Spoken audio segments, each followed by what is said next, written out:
Eger öýüň içinde bir zenana, bir gelin, bir yerinden narahatçılık bağı bolsa, ya kellesi ağrıyamış, ya dişi ağrıyamış, ya havası yokmuş da, erde soruya ne mulya sana diyse, o belli de eri, on tanıyya da, şun bolup duruşunun havası yoktu belli, tutuk havası. Yo bana hiç tat bolanak deyip şunu aytmasa günahkar oluyor da. Nem deyip aytmaya? Şuna aytmaya da. 2 gün, 3 gün, 4 gün ya bir hafta sonra mı aytya? Ay men dişim ağrıyor deyip. Ay men kellem ağrıyor deyip. Tarafın içini yakıp eziyet veriyor. Zalim da şolardan. Bay fakir daşından aylınıyor. Nem oluyor sana ayt da diye. Yo bana zat bolanak diye belli Allah öldü. Enemiz Hazreti Aişa ve aleme rahmet bolan Muhammed Resulullah aleyhissalatu vesselam ve turandan ayıttı kellem ağrıya deyiptir. Resulullah aleyhissalam ettir men de kellem ağrıya deyiptir. Aydıl yerde içeriğin olsa. Yan gurrun geçti.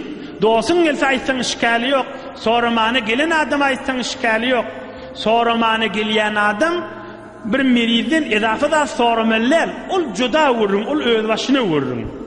Yönü naşkurluk demiştik da. Ama öyün içindeki adamı hükmen aytmalı. Delili näme aytman oýy. 2 gün ýetýär, 3 gün ýetýär, 5 gün ýetýär. Oğul ya bir qyz. Ene diýdi saýtýa wagtjan oğul näme bolýar saňa diýe. Yo maňa zat bolanak diýe. Belli bir zat ba aytmaýar. Mydam narahat buruljiwati öýün goşesinde. Şu oturan adam derdi ba, özü de zalim da, günahkar şol. Birehme adam şu. Hudaýyň ýanyna ýakat tutulýar şu. Ol enesi, ol dädesi, o äri, o heleyi yürüýän ýanp barýar, şuna bir zat bolýar, aýdan akta. No aýtda näme bolýar saňa diýe, aýtmaýar da. Ine muny terbiýet bermeli öýde. Öýüň içinde bir kelläň ağrısa ýa bir oňmaz ýagdaýyň bar bolsa, adamyňa aýt diýmeli. Saňa ýüregi awýan adama aýt diýmeli. Ya ene taňa aýda bolýmeli. Ya ine şijiret müşmülüklerde terbiyet edip aydılmalı ýagdaý daşy. Bir neçe günden soňra ya aýtýa ya aýtmaýa, mydam içinde narahatçylyk galýady. Hatta şu mahal ilunun içinde öýdi bir dert daşy, zindigiyle dargamadan çürüň. Oňam zenany şeýden telafi etjek bolsam, erde şeýdiýe, ya mydam narahatçylyk bolýar. Bir hafta, 2 hafta ya bir ay, 2 ay sonra aytýa, on gaýtam öňküden metir ýürün, wagt şu muga aýda gada diqqalýa. Oňam innişmahal ey jemaatlar. Bir denana ya bir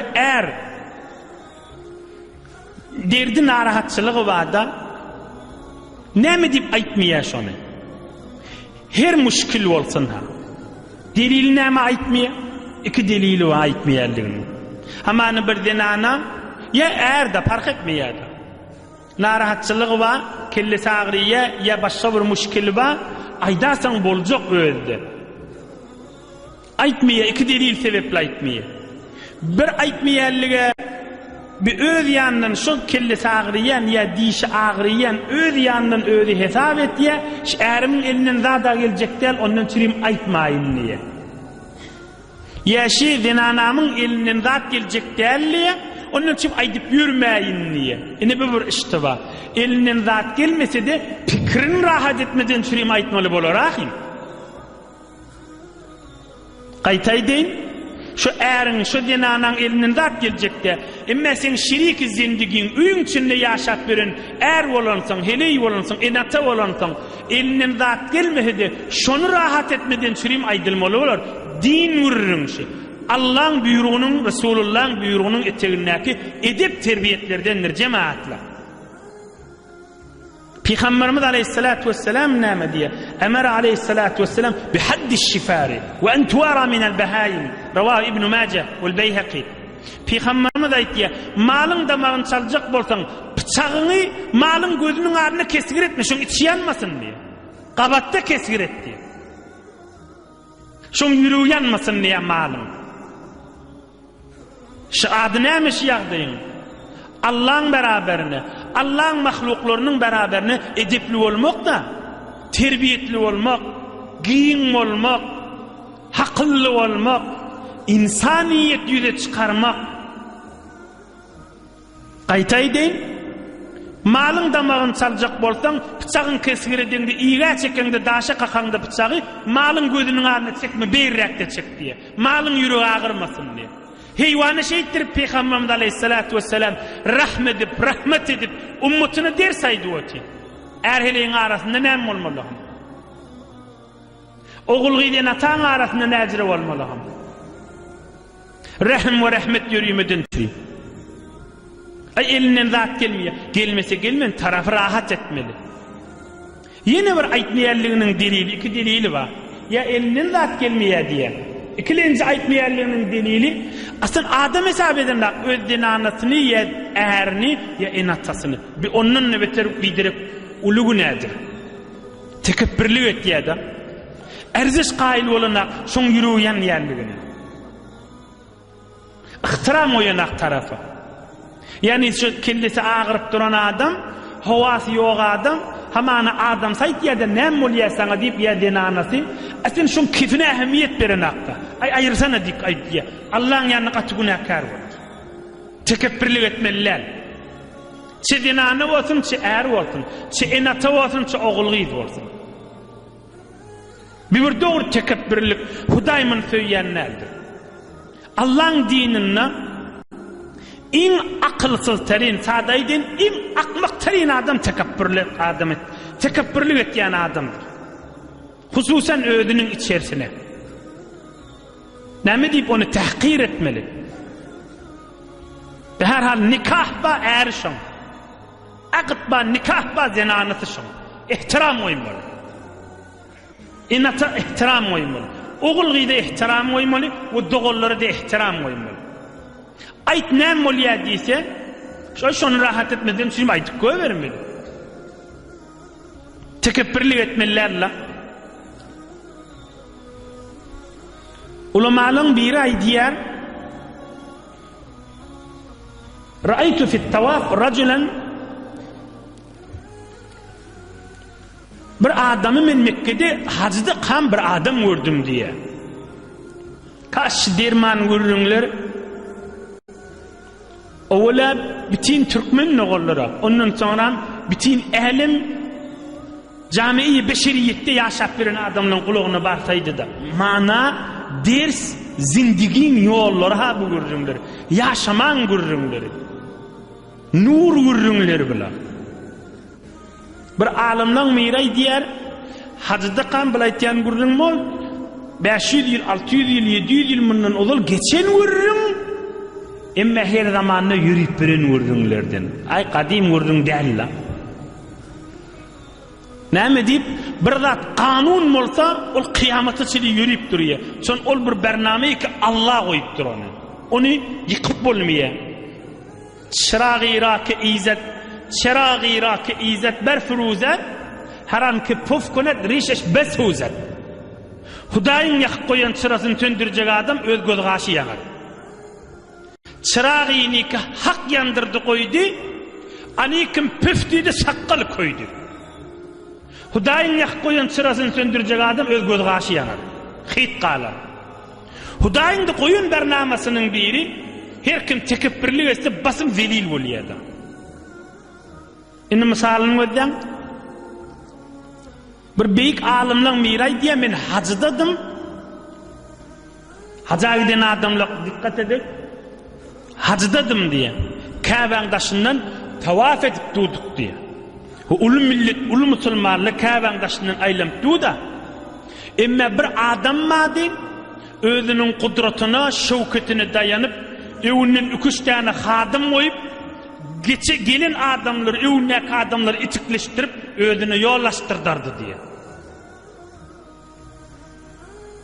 Hacıda bir adamı gördüm, evinde 3 nefer adam durup, biz de önküsü yıl hacıda kalk, Mine'den daş atmanı cemeratı var ya kalk, meni gözüm menen gördüm şu adamlar. Evinden çıkan hele erkek bunu tutup zıngıyadı. 5-6 nefer rahat geçsin deyip, te daş atmanı var yanca. Huday o tekebbürlükten saklasın. Oğul adamı gördüm, evindeki adamları itikleştirip, yıkıştırıp, şuna yol açıya diler. Emma zaman durmaya, zaman aylanmaya. Bülbüller hücum eden havalı bağlar. Bilbiller hücum eden havalı bağlar. Bilbil senden geçer, fağan evlenmez. Yağışlı, yağmurlu, ümürlü dağlar. Mahtumuli şan aytya. Yağışlı, yağmurlu, ümürlü dağlar. Siller senden gider, duman evlenmez. Hemişe yalpıllap duralım kadimesin. Makam derstir, kepleyene ve eşdiyellere. Yağışlı, yağmurlu, ümürlü dağlar. Oğudun dağlar. Siller senden gider, duman evlenmez. Madamlık durmaya. Zaman evlendik, ol adamı gördüm. Sümme ra'aytuhu ba'de zâlike bimuddet ala cesri Bagdad, ala zülleti vel inkisar, ala sual. Ol Kabe'de adamları itikledip duran adam, Bagdad'ın köprüsünün üstünü adamların defilep duran adamsı olup durur. Orlanıp durur. Kara kırı olup yatıydı diye. Bagdad'ın köprüsü adamların bir şu zamanında da has adamların bir sadece aysak bir bük görüp kıyafalıp bir oğudun şumal parklı yanık bir özünü kovuryan adamların bariyen yermiş. Şolun içinde bir horlan tefelip batanmış. Barayıp gözledim, bir tanışvör niye bir gördüm, o hacıda Kabe'nin devrüğünü adamları itikletip duran adam. Ne mollu sana dedim. فقال لي إني تكبرت في موضع يتواضع الناس فيه فابتلاني الله عز وجل بالذل في موضع يترفع الناس فيه. Onun aytti adamların pespel olmalı yerine, adam hem yerde pespel olmalı ki, ama o tayi hem Kabe var ve hem Müslümanları itiklemep ve itiklemesizlik yağdayı var. Yavaşça açıktan Türkmen malay maslahat diye adamların yağdayı bilen aylanıp durmalı yerde, pespel olmalı yerde tekebbürlük ettim. Hay kıyaf almalı yerde, özümü köközmeli yerde Allah beni yere soktu deyiptir. Qaytay deyin.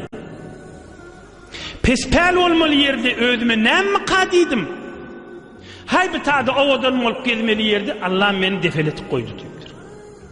Gelinin içeriğin görürünü, erin beraberine, hileyinin beraberine, oğlun uşağı doğullarının ve beyliki Müslümanlarının doğullarının beraberine tekebbürlük edip inni yankı görürün içeriğin görüründü da nemul yerliğin aytmani mıdam öydü narahatta şu zinanı ya şu ya şu oğlun ya kıyıl mıdam narahat öyün içindeki adamın ya hileyin bağırın yakıp gezip hiç aydan akta tekebbürlük edip ol aytmalı. Ol bir hükmen aydılmalı yağdı. Yeni aydın enemiz Hazreti Ayşe'nin özü ya Resulullah kellam ağrı ya diptir. Resulullah aleyhissalatu ahlime rahmet tamam peygamberlerin tacı. Bel ana ve ra'se min kellam sen kellamdan meter ağrı ya diptir. Ene pespelçilik şi. Ene zindigin yolu şi. Ene mana şi. Ene Müslümanlığın işitmeli gururun şi. Yaradan Allah yaşayışını edip terbiyet ırsal, iman bağlılık, emniyetten